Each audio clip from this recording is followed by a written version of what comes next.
નમસ્તે મિત્રો, આજે આપણે બનાવીશું ગુલાબી ભટ્ટાનું નવી રીતે શાક.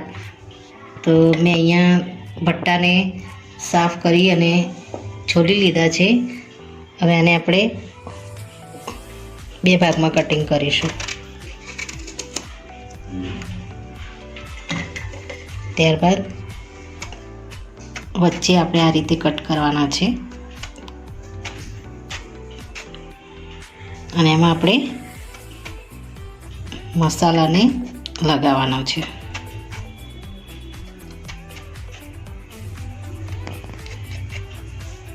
આ રીતે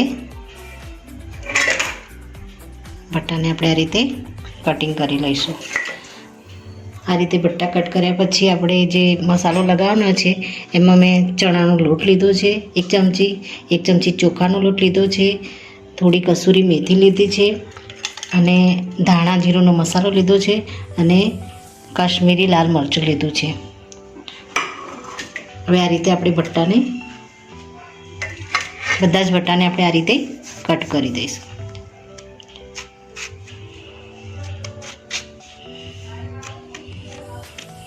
તો આપણા બધા જ ભટ્ટા આ રીતે કટ લગાવી દીધો છે. હવે આપણે આ મસાલાને લગાવવાનો છે. તો મસાલા મેં બતાવી દીધા છે તમને. આમાં આપણે મીઠું એડ કરી દઈશું અને થોડું તેલ એડ કરી દઈશું. હવે આ મસાલાને આમાં બરાબર મિક્સ કરી દેવાના છે. જરૂર પડે આપણે બીજા તેલનો ઉપયોગ કરીશું. આમાં પહેલાં આપણે મસાલાને એકદમ સારી રીતે આમાં ભેળવી દઈએ.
અને આપણે ધીમા ગેસ ઉપર આપણે ફ્રાય થવા દઈશું. આપણે થોડી વાર માટે ઢાંકી દઈશું.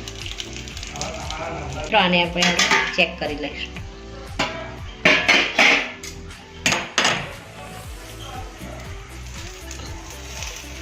પાછળની સાઈડ શેકાઈ ગયા છે અને આપણે પલટાવી દઈશું.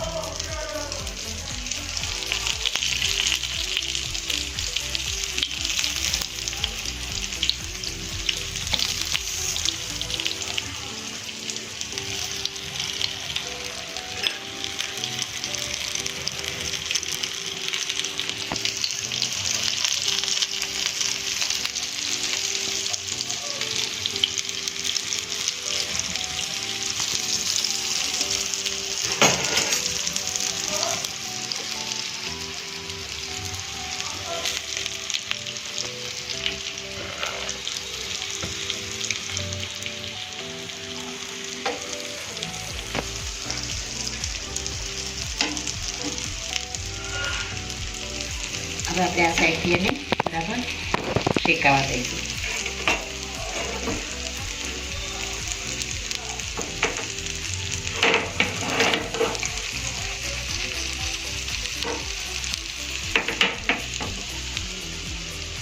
આના ઉપર ઢાંકી દઈશું.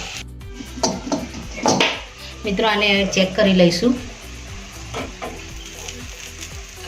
બરાબર શેકાઈ ગયો છે. હવે આને આપણે ઉતારી અને સાઈડમાં ઠંડુ થવા દઈશું. મિત્રો આપણે વઘારની શરૂઆત કરીશું. તો સૌપ્રથમ મેં કઢાઈ મૂકી દીધી છે. એમાં આપણે જીરું એડ કરીશું.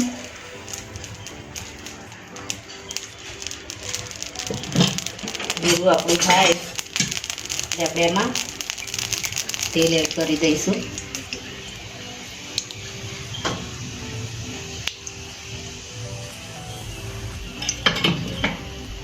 ત્યારબાદ મેં અહીંયા 2 નંગ ટામેટાં લીધા છે, એની ગ્રેવી કરીને રાખી છે, એને આમાં એડ કરી દઈશું.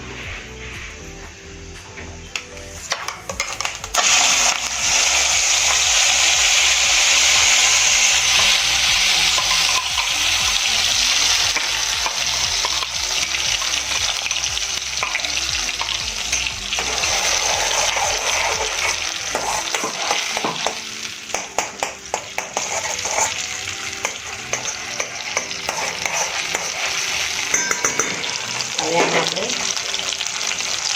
હળદર એડ કરીશું.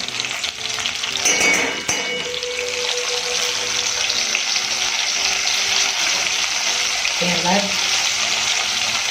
તીખું મરચું એડ કરીશું. આપણે જે રવૈયામાં ભર્યું એ કાશ્મીરી મરચું એડ કરીશું. આમાં આપણે તીખા મરચાંનો ઉપયોગ કરીશું. થોડી વાર હલાવીશું.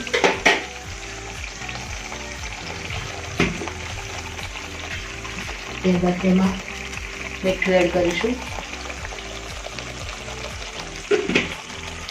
ધાણા જીરુંનો મસાલો એડ કરીશું.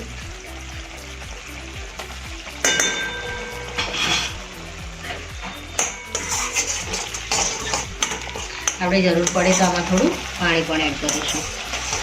એટલે આપણે આને બરાબર કૂક થવા દઈશું.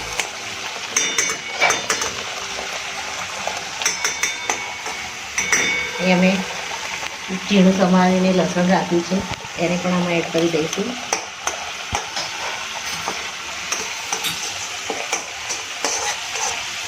આદુને પણ ઝીણું સમારીને રાખ્યું છે, એને આમાં એડ કરી દઈશું.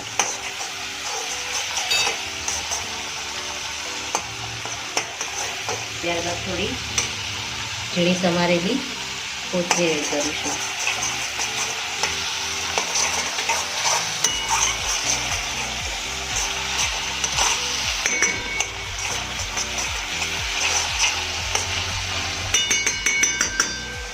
આપણે આ ગ્રેવીને 5 મિનિટ માટે હલાવી અને બરાબર કૂક થવા દઈશું.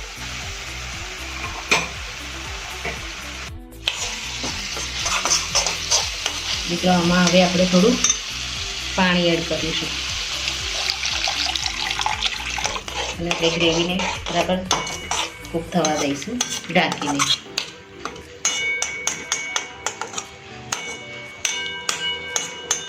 હવે આને આપણે ઢાંકી દઈશું.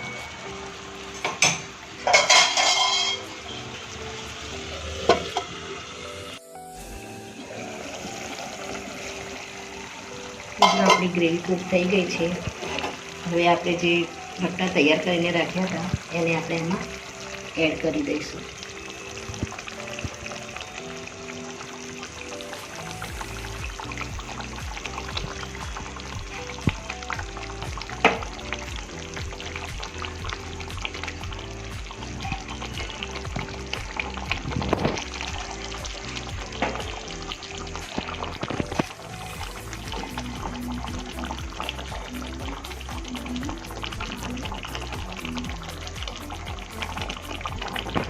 ઉપરથી આપણે થોડો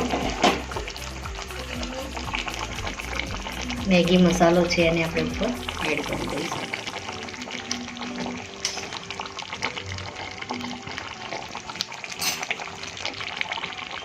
થોડા લીલા ધાણા એડ કરી દઈશું.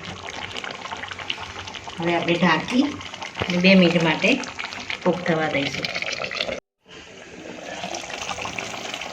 મિત્રો આપણું શાક એકદમ રેડી થઈ ગયું છે.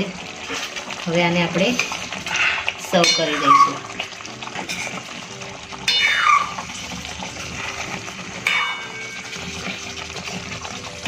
આને આપણે હવે સર્વ કરી દઈશું. તો મિત્રો રેડી છે આપણું ફ્રાય કરેલું ભટ્ટાનું શાક. તો મિત્રો મારો વિડીયો આ અહીંયા પૂરો થાય છે. જો મારો વિડીયો તમને ગમ્યો હોય તો લાઈક કરજો, શેર કરજો અને તમારી ચેનલ દેશી સ્પૂનને સબસ્ક્રાઈબ જરૂરથી કરજો અને કમેન્ટમાં જરૂરથી લખજો કે મારી આ રીંગણની રેસીપી તમને કેવી લાગી. થેન્ક યુ મિત્રો.